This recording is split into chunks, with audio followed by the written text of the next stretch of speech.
Star নিউজের নিয়মিত আয়োজন স্টার মানিতে আপনাদের সাথে আছি আমি হাসানুল শাওন। দর্শক, দেশের অর্থনীতির চ্যালেঞ্জ এবং সেগুলো মোকাবেলার উপায় আমরা জানার চেষ্টা করব আজ। এজন্য আমাদের সাথে আছেন একজন বিশিষ্ট অর্থনীতিবিদ, বিশ্বব্যাংক ঢাকা কার্যালয়ের সাবেক প্রধান অর্থনীতিবিদ ডক্টর জাহিদ হোসেন। স্বাগত আপনাকে স্টার মানিতে। ধন্যবাদ।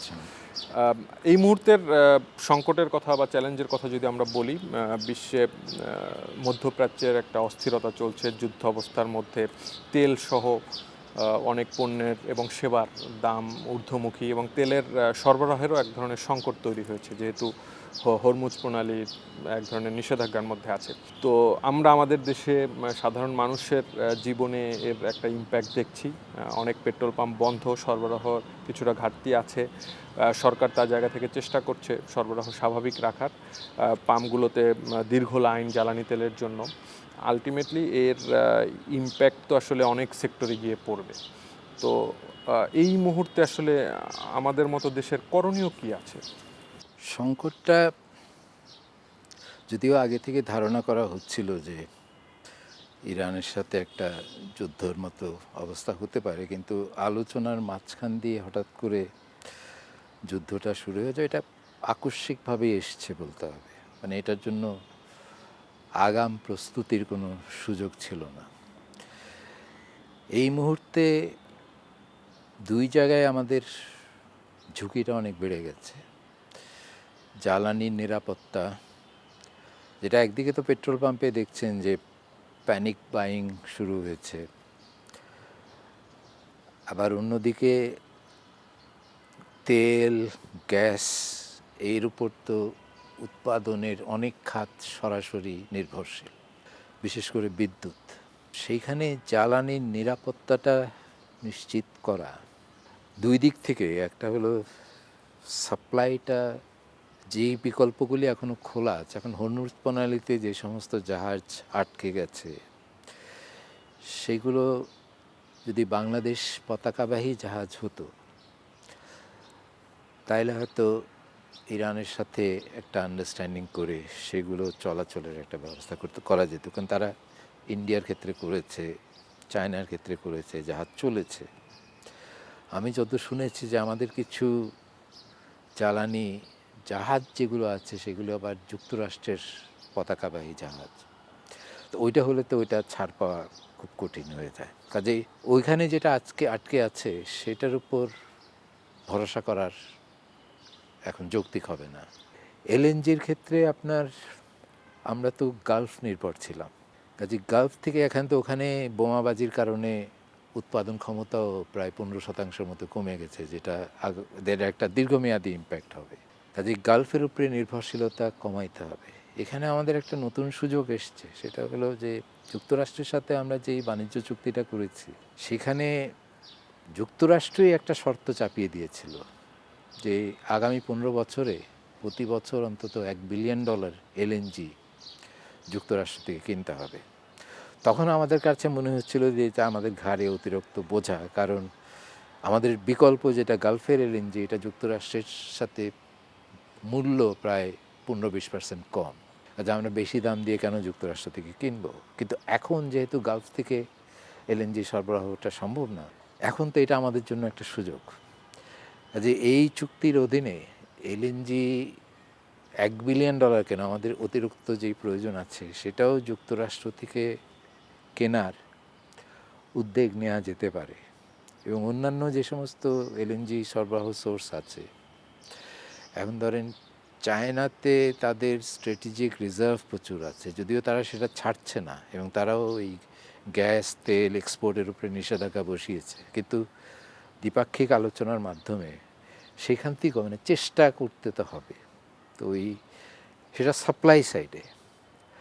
আর ডিম্যান্ড সাইডে আপনার সাশ্রয়ী হওয়া ছাড়া তো কোনো বিকল্প নাই। কাজে এখানে ডিম্যান্ড ম্যানেজমেন্টের একটা পরিকল্পনা তো সরকারের অলরেডি সরকার যেমন করেছেন যে ফার্টিলাইজার কোম্পানিগুলোতে একটা বাদে বাকি সবগুলোতে গ্যাস সরবরাহ বন্ধ করে দিয়েছেন, কিন্তু সেইটা আবার খাদ্য নিরাপত্তার জন্য ঝুঁকি তৈরি করছে। কারণ ফার্টিলাইজার সরবরাহটাও আন্তর্জাতিকভাবে এখন বিঘ্নিত। ফার্টিলাইজার উৎপাদনও এখানে সক্ষমতা কমে যাবে, কারণ এটা তো গ্যাস নির্ভরশীল। ফার্টিলাইজার আমরা যুক্তরাষ্ট্র থেকেও কিনতে পারি, কারণ ওই চুক্তির অধীনে আছে এই। কিন্তু যুক্তরাষ্ট্র এখন ফার্টিলাইজার আমাদেরকে দেবে কিনা এটা নিশ্চিত না। ফার্টিলাইজার ক্রাইসিস এখন কিন্তু গ্লোবাল ক্রাইসিস।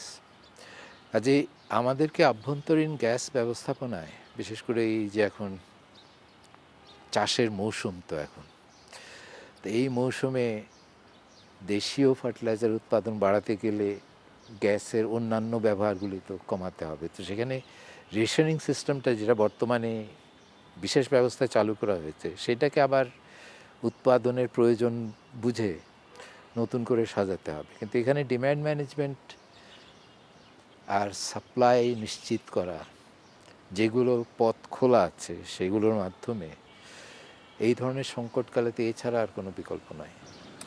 সেক্ষেত্রে মানে এই জ্বালানি সংকটে আসলে মূল্যস্ফীতিকে উস্কে দিতে পারে কিনা? মূল্যস্ফীতির উপর চাপ আসাটা এখন একদম ইনএভিটেবল। এখন ইস্যুটা হলো যে আন্তর্জাতিক বাজারে তো তেলের দাম বেড়েছে, গ্যাসের দাম তো আরও অনেক বেড়েছে। আর আপনি যদি বেশি দামে কেনেন, সেইটা মূল্যস্ফীতির ঝুঁকির কথা ভেবে আভ্যন্তরীণ বাজারে যদি দাম নাও বাড়ান, বেশি দাম তো কাউকে না কাউকে দিতে হচ্ছে। কাজে সেটা গিয়ে পড়বে পেট্রোলিয়াম কর্পোরেশনের উপরে। পেট্রোলিয়াম কর্পোরেশন আলটিমেটলি এটা তো সরকারি প্রতিষ্ঠান, তাদের যদি লোকসান হয়, তারা তো লাভবান প্রতিষ্ঠান ছিলেন, হয়তো কয়েক মাস তারা চালাইতে পারবেন অতীতের লাভ দিয়ে। কিন্তু এইভাবে যদি চলতে থাকে, আর আপনি যদি দাম এই ফর্মুলার ব্যবহারটা বন্ধ করে দেন, একদিকে আইএমএফের প্রোগ্রামে জটিলতা তৈরি হবে, অন্যদিকে সরকারের বাজেটে ভর্তুকির বোঝাটা বেড়ে যাবে। তখন সেই অর্থটা জোগান করবেন কোত্থেকে? তো সেই জন্য কঠিন হলেও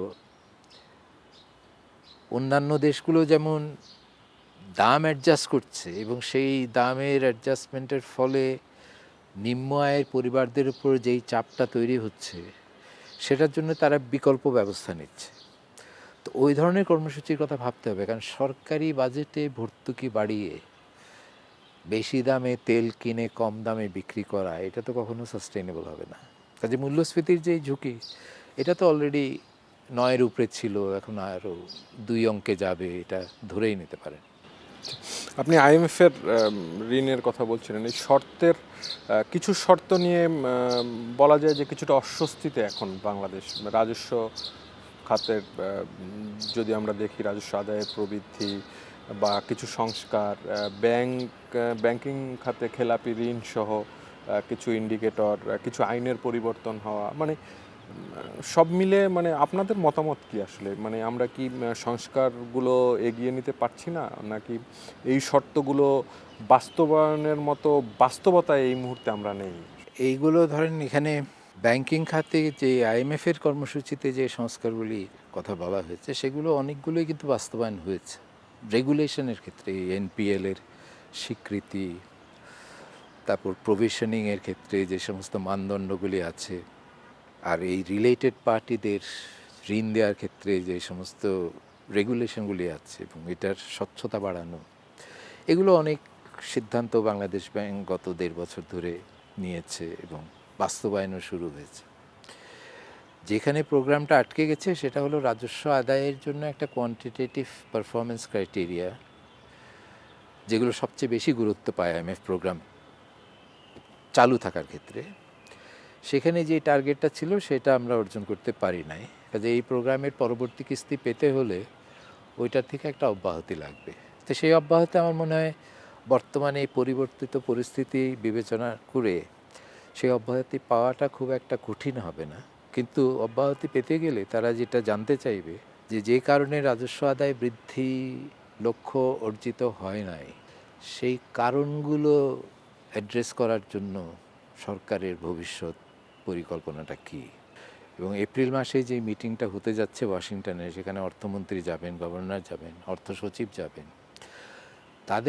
তাদের কিন্তু এই জবাবটা তৈরি করে নিয়ে যেতে হবে যে এখানে শুধু রাজস্ব আদায়ের টার্গেট না, এখানে আরও কাঠামোগত সংস্কারের কিছু কাজ ডিসেম্বরের মধ্যে করার কথা ছিল, যেগুলো করা সম্ভব হয়নি।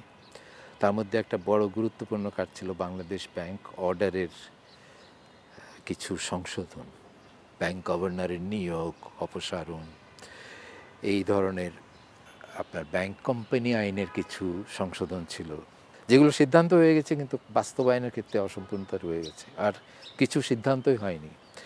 এগুলোর একটা পথনকশা আমাদের যেই টিমটা যাবে তারা যদি ওয়াশিংটনে নিয়ে যায়, কারণ সেখানে উচ্চ পর্যায়ের সাথে মিটিং হবে, আইএমএফের হয়তো ম্যানেজিং ডিরেক্টরের সাথে মিটিং হতে পারে, তো সেখানে যদি তারা একটা এগ্রিমেন্টে আসতে পারে যে আইএমএফের যে কর্মসূচিটা আছে সেটা পরিবর্তিত পরিস্থিতি, এই জ্বালানি সংকট, সরবরাহ সংকট, এগুলি বিবেচনা করে যেই সংস্কারগুলো আমাদের করার কথা সেটাতে আরও কিছু সময় নেয়া, একটা রিয়েলিস্টিক রোড ম্যাপ তৈরি করা। এবং যেহেতু আমাদের বিদেশি আয় ব্যয়ের ভারসাম্যে একটা নতুন চাপ আসতে যাচ্ছে, আমদানি ব্যয় তো বাড়বে, সার্ভিস ইম্পোর্টেড ব্যয়ও বাড়বে। আপনি যে শুরুতে বলেছেন যে অনেক সেবার খরচ বেড়ে যাচ্ছে, শিপিং কস্ট অনেক বেড়ে গেছে, ইন্স্যুরেন্স চার্জেস বেড়ে গেছে। তো সেই জন্য এই আইএমএফের যে প্রোগ্রামের যে আকারটা আছে বর্তমানে 5.5 বিলিয়ন, 1.3 বিলিয়ন ছাড় বাকি, এইটা বৃদ্ধির অপশনটাও এক্সপ্লোর করা দরকার, যে এখানে আরও নতুন টাকা যোগ করা যায় কিনা। আমরা এই আলোচনায় আসবো, একটা বিরতি নিয়ে আসছি। দর্শক, নিচ্ছি একটা বিরতি, আশা করছি সাথেই থাকবেন।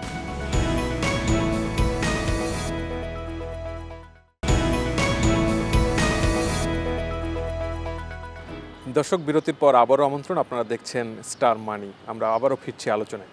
আপনি বলছিলেন যে ষষ্ঠ কিস্তিতে যেই অ্যামাউন্ট আসলে আমাদের পাওয়ার কথা, এটা আরও বাড়ানোর ক্ষেত্রে, মানে সেক্ষেত্রে আসলে এই আমাদের নতুন সরকার দায়িত্ব নিয়েছে, সরকারও চাচ্ছে অর্থনৈতিক যেই ঝুঁকির জায়গাগুলো বা চ্যালেঞ্জ জায়গাগুলো, মানে সেগুলো উতরে যেতে এবং সংস্কারকে এগিয়ে নিতে, সেটি সরকারের শীর্ষ পর্যায় থেকে প্রথম থেকেই বলা হচ্ছে। মানে সেক্ষেত্রে এই মুহূর্তে আসলে এই নতুন সরকারের করণীয় কী হবে?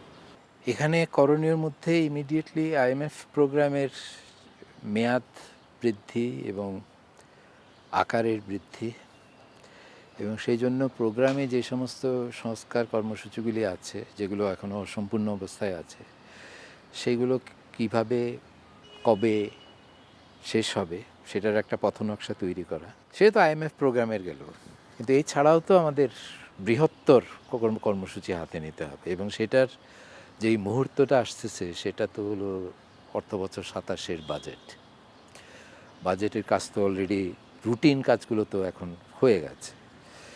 বাজেটের আকারের যে কিছু সংখ্যা পত্রপত্রিকায় এসছে, যে গত বছরের তুলনায় প্রায় 1 লক্ষ কোটির মতো বেশি আকার বৃদ্ধি হবে।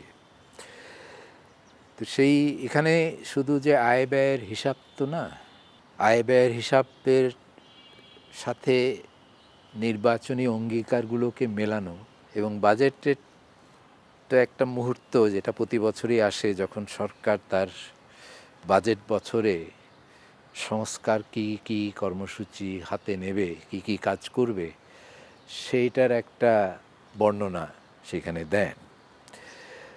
তো সেইখানে এই অর্থনীতির যে সমস্ত দুর্বল জায়গাগুলো আছে, ব্যাংকিং খাত, জ্বালানি খাত, কস্ট অফ ডুইং বিজনেস রেগুলেশনের ক্ষেত্রে, অবকাঠামোর ব্যবস্থাপনা, মূল্যস্ফীতি, সরকারের রাজস্ব ব্যবস্থাপনা, এই সে বিভিন্ন যে দুর্বল জায়গাগুলো আছে, সেই দুর্বলতাগুলোর কথা তো নির্বাচনী ইশতেহারও বলা আছে।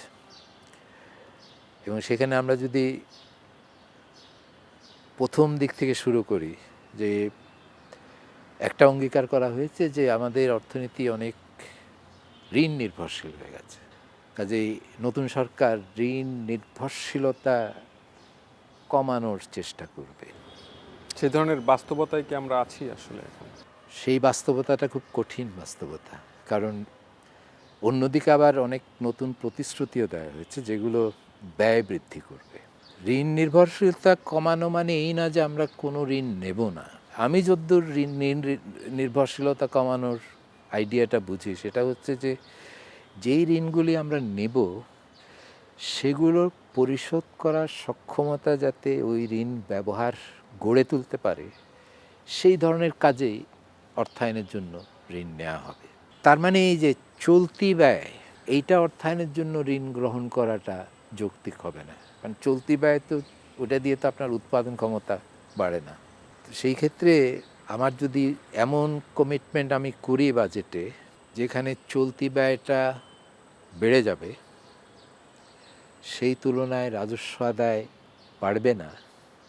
আমি যতদূর দেখেছি সংখ্যায়, যে সংখ্যা যেগুলো বেরিয়েছে তাতে দেখা যাচ্ছে যে আগামী অর্থবছরে ঘাটতি জিডিপির 6.2% বেশি ধরা হতে পারে। বাংলাদেশের অতীতের বাজেট প্র্যাকটিস যেটা ছিল যে টার্গেট সবসময় 5% রাখা হতো, 5% একটা নাম্বার চলে এসেছিল, এবং এটা কখনোই 5% অ্যাচিভ করা হয়নি। তো এখন যদি আমি 6% উঠায় দিই তাহলে তো এটা ঋণ নির্ভরশীলতা বাড়ার জায়গাটা আরও বাড়িয়ে দেবে, কারণ ঋণ নির্ভরশীলতা তৈরি হয় ঘাটতির মাধ্যমে। কাজে সেখানে আমাদের এখনও তো এগুলো চূড়ান্ত হয় নাই, এগুলো খুব সতর্ক অবস্থানে থাকতে হবে যে এমন কোনো প্রমিস আমরা না করি যেটা বাস্তবায়িত হলে অর্থনীতিতে বড় ধরনের ঝুঁকি তৈরি হবে, আর বাস্তবায়িত না হলে আমাদের বিশ্বাসযোগ্যতা হারাতে হবে। যে একটা রিয়েলিস্টিক বাজেট প্রণয়ন করা এই ধরনের কঠিন সময় এটা বড় চ্যালেঞ্জ। আমরা 5 আগস্ট পরবর্তী সময়ে আমরা বিনিয়োগে এক ধরনের স্থবিরতা দেখেছি। সরকার গঠন করার পরে দেশে আস্থার পরিবেশ ফিরলে বিনিয়োগ বাড়বে, এমনটা অন্তর্বর্তী সরকারের সময়কালে আমরা শুনছিলাম। তো রাজনৈতিক সরকার দায়িত্ব গ্রহণ করেছে, মানে বিনিয়োগ বৃদ্ধির জন্য এই সরকারের করণীয় কি হবে? আপনি এর আগে একবার ব্যবসার পরিবেশের কথা বলছিলেন, মানে সেই জায়গাগুলোতে আসলে ইজ অফ ডুইং বিজনেস, মানে এই জায়গাগুলোতে আমরা আসলে কতটুকু ভালো করতে পারছি বা করণীয় কি আসলে সরকারের? এখানে দুর্ভাগ্য এটাই যে বিনিয়োগের পথে যে রাজনৈতিক অনিশ্চয়তা একটা বড় বাধা ছিল, সেইটা কাটার প্রক্রিয়া নিয়েও অনেক সংশয় ছিল যে আমরা যে নির্বাচন করতে যাচ্ছি একটা সুষ্ঠু নির্বাচন হবে কি না, নির্বাচনের ফলাফল গ্রহণযোগ্য হবে কি না, একটা মসৃণ রাজনৈতিক উত্তরণ হয়ে গেছে, মানে ওই মেঘটা কেটে গেছে। রাজনৈতিক অনিশ্চয়তা, এই সরকার পরিবর্তন সংক্রান্ত যেটা ছিল সেটা এখন আর নাই। আশা করা হচ্ছিল যে এর ফলে ব্যবসায়ীরা অন্যান্য সংস্কারের অপেক্ষায় না থেকে, যেহেতু বড় অনিশ্চয়তা একটা কেটে গেছে, যেই সমস্ত বিনিয়োগ তারা স্থগিত রেখেছিলেন, মানে তাদের হয়তো একটা ফ্যাক্টরি আছে, এটা সম্প্রসারণের পরিকল্পনা ছিল কিন্তু অনিশ্চয়তার কারণে তারা সম্প্রসারণের দিকে যান নাই, ওই ধরনের বিনিয়োগগুলি আস্তে আস্তে হতে থাকবে অন্যান্য সংস্কার না হলেও। কিন্তু এখন এই বিশ্ব পরিস্থিতির কারণে জ্বালানির সরবরাহ অনিশ্চয়তা, বিদ্যুতের অনিশ্চয়তা, এই খাদ্য নিরাপত্তাহীনতা, এই ধরনের বিভিন্ন সংকটের কারণে বিনিয়োগের ক্ষেত্রেও আমার মনে হয় সেই অপেক্ষা করার টেন্ডেন্সিটা ফিরে এসছে। তো এখন বিশ্ব পরিস্থিতি তো প্রতি আমাদের কোনো নিয়ন্ত্রণ নাই। কাজে আপনার প্রশ্নের সংক্ষিপ্ত উত্তর হলো যে দুই জায়গায় আমাদের বড় বাধা ছিল বিনিয়োগ, দেশি বিদেশি দুটোর জন্যই।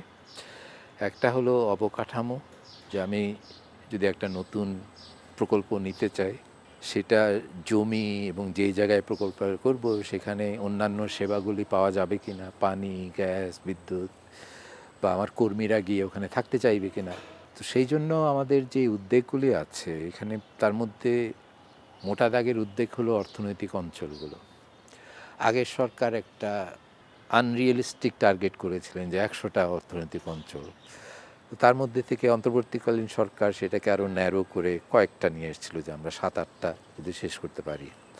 তো সেখানে ধরেন নারায়ণগঞ্জে যেটা আছে, বা মিরসরাইতে যেটা আছে, আনোয়ারাতে যেটা আছে, যেগুলো কাজ হয়েছে, ডেভেলপমেন্ট হয়েছে কিন্তু শেষ হয়নি, এগুলোকে যদি প্রস্তুত করা যায় সম্পূর্ণ করে, কারণ ওইখানে বিনিয়োগকারীদের আগ্রহ আছে, কিছু ডেডিকেটেড আছে চায়নার জন্য, জাপানের জন্য, কিন্তু ওখানে যে অন্যান্যরা আসতে পারবে তা না, ওগুলোর ম্যানেজমেন্টে তারা থাকবে। কাজে ওটা যদি প্রস্তুত থাকে তাহলে আপনার অবকাঠামোর বাইরে করতে গেলে যে সমস্যার সম্মুখীন হতে ওই জায়গায় করলে ওই সমস্যাগুলি থাকবে না। আর দ্বিতীয় হলো যে বিনিয়োগ করতে গেলে যে প্রক্রিয়ার মধ্যে দিয়ে আমাকে যেতে হয়, যেটা অ্যাপ্রুভাল প্রসেস, রেগুলেটরি প্রসেস, এখানে লেবার রিলেটেড রেগুলেশন আছে, এনভায়রনমেন্ট রিলেটেড রেগুলেশন আছে, লাইসেন্সিংয়ের ব্যাপার আছে, অ্যাকাউন্ট খোলার ব্যাপার আছে, টাকা আনা, টাকা নিয়ে বাইরে নিয়ে যাওয়া, এই রেগুলেটরি যে আবর্জনাগুলি আছে এই বিভিন্ন নিয়ম কানুনে, অনেক অপ্রয়োজনীয় নিয়ম কানুন আছে, যেখানে এনবিআরের প্রচুর রেগুলেশনস আছে। আবার লজিস্টিক্সের সমস্যা আছে, যেমন ধরেন বন্দর ব্যবস্থাপনা। আমরা তো ধরেন কম্পিটিটিভনেসের ক্ষেত্রে আমাদের অ্যাডভান্টেজটা হলো চিপ লেবার, কিন্তু আমাদের বড় ডিসঅ্যাডভান্টেজটা হচ্ছে লিড টাইম। আমাদের লিড টাইম অনেক বেশি।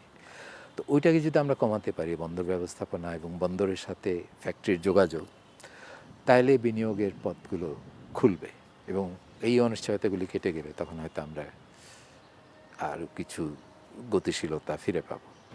সবশেষ জানতে চাচ্ছি যে এই নতুন সরকারের কাছে আসলে আমরা যেটি দেখেছি বিগত সময়ে দুর্নীতি, ঘুষ, দুর্নীতি, অনিয়ম এখনও আসলে দেশে বন্ধ হয় নাই।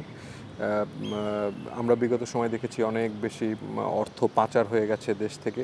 তো আসলে এই ধরনের অনিয়ম, দুর্নীতির বিরুদ্ধে আসলে রাজনৈতিক কমিটমেন্টটা কি হওয়া উচিত এই মুহূর্তে?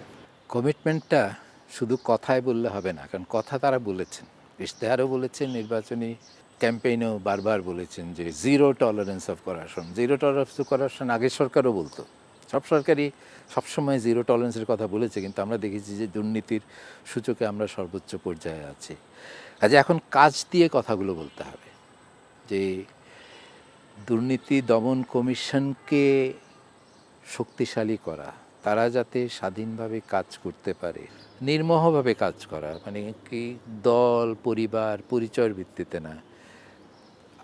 যে অভিযোগগুলি আছে সেই অভিযোগগুলো সুষ্ঠু তদন্ত করে সেটা আইনি প্রক্রিয়ার মধ্যে দিয়ে কাজ করতে দেওয়া, সুযোগ করতে দেওয়া, সেটা কিছু দৃষ্টান্ত যদি তারা স্থাপন করতে পারেন, তাহলে এটা বিশ্বাসযোগ্যতা পাবে এবং তখন ওই নতুন দুর্নীতি হওয়াটা করার আগে দুবার ভাববে। আপনাকে অনেক ধন্যবাদ স্টার নিউজকে সময় দেওয়ার জন্য। আপনাকে অনেক ধন্যবাদ আমার এখানে আসার জন্য।